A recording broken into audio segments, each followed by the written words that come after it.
Hey YouTube, this is the Good Colonel coming at you from HQ.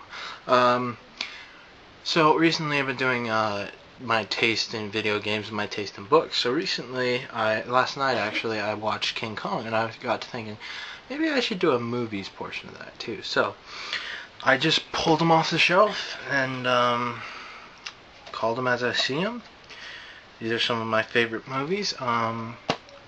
On the top, we're just going to wear down the pile. So at the top of the pile, I'm picking it up now, is Cinderella Man.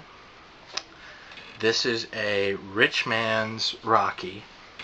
It has all the human drama, all the awesome fight scenes, better fight scenes actually, I think, than, the first two Rocky movies were just, in fact all of the Rocky movies had very, very bad psychology in their matches. He just, there wasn't a, didn't feel like it was combat. It felt like it was staged, so it kind of felt like wrestling in that way.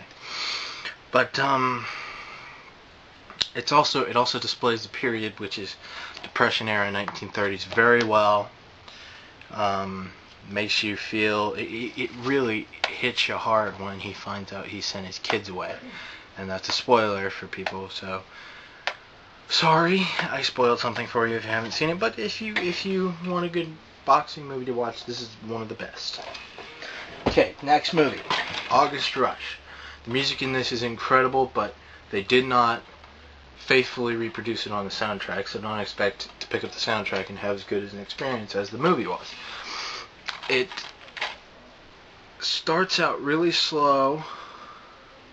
I actually haven't seen it in a long time, but starts out pretty slow, then it picks up. It's about a boy, spoiler warning I guess, it's about a boy who has to go find his mother because he hears the music. I'm going to read the description. The music is everywhere, all you have to do is listen. That's basically the theme of the movie. A comedy. Comedies, we love comedies here. The Blues Brothers, very good, awesome movie. Good stuff. It's just so absurd. It's almost so absurd that it's not funny. It's like you see like a car coming down from the sky, and all of a sudden it just blows up. Supposedly they jumped off a bridge, but it's just so obviously a miniature. But it's really funny. The Patriot. Good movie. Violent movie though. Very violent. It's actually the first R-rated picture I ever saw. Yay. It's quite good. I liked it. It's representative of almost all of Mel Gibson's work. It's quite good. I like it, and yeah, go check it out. Ooh, fantasy. This is good.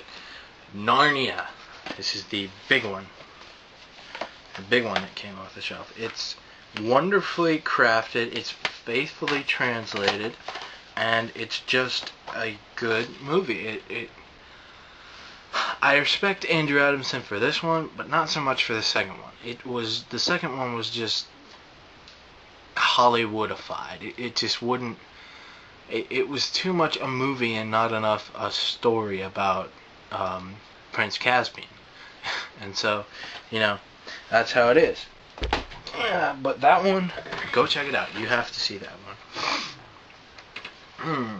No, C.S. Lewis, another kind of thing. C.S. Lewis, interesting story. If you don't know, he was a bachelor until he was about I don't know exactly when, but he late in his life met Joy Gresham, who they later became married. It was actually a marriage for citizenship, but later on they and so this is their story. It's really, Anthony Hopkins and Deborah Winger do not look anything like C.S. Lewis and Joy Gresham in real life, so don't expect a very accurate depiction of them. But it's their story about how they met and how she eventually, spoiler warning, died. So if you're looking for a nice romantic kind of movie, this is a good movie. Great movie, actually. Here we go. We're getting into the superhero part of things, the boyish adventure story kind of part. Here's Batman Begins. This is 10 times better than the Dark Knight because the hero stays a hero.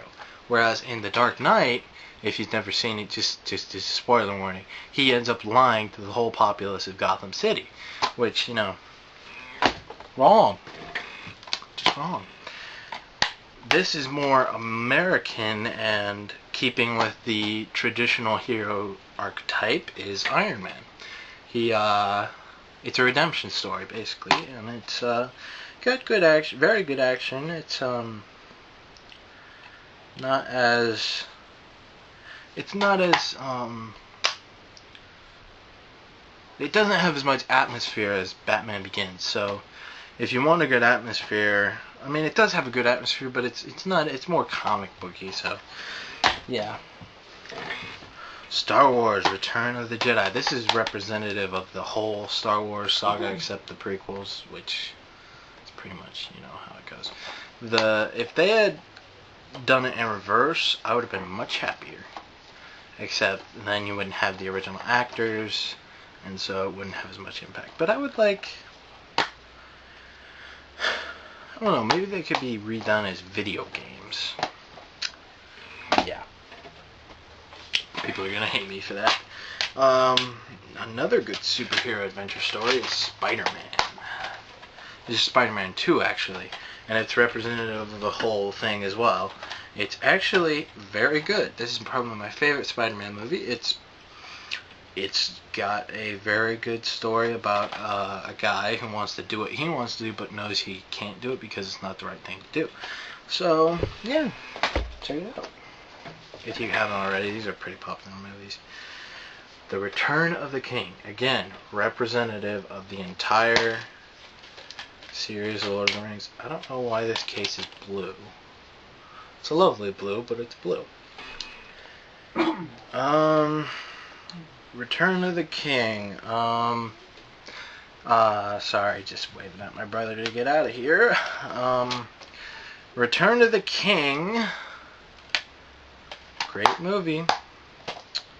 It starts out after, spoiler warning, the Battle of Helm's Deep, and they've just come out on top, and now there's another spoiler warning, so just go ahead and skip over if you haven't seen this movie yet. And so, can't remember his name. Pippin goes in and grabs a Palantir and meets up with Sauron by accident. And so now Sauron thinks he has a ring, so chases him. And then it cuts between Frodo and all the people like that. This is a masterpiece. It's not so much a masterpiece, but it's a great achievement because it shows you can make an entertaining movie. Excuse me, I just dropped it. Without much dialogue. This is WALLE. Wonderful movie. It's really, the characters are nice and innocent, I would say. They're very cute. WALL-E is cool.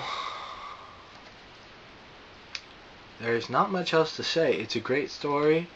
It's simple, like most Pixar stories, but it's got great effects. I love Pixar's art style. It was implemented well in Team Fortress 2, I'll tell you that.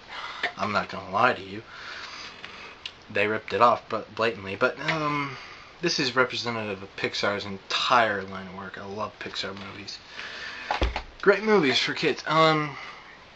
Last night I watched King Kong, as I said in the beginning of the movie, or the vlog, I guess. And it was a great movie, and another great movie that was used without much dialogue.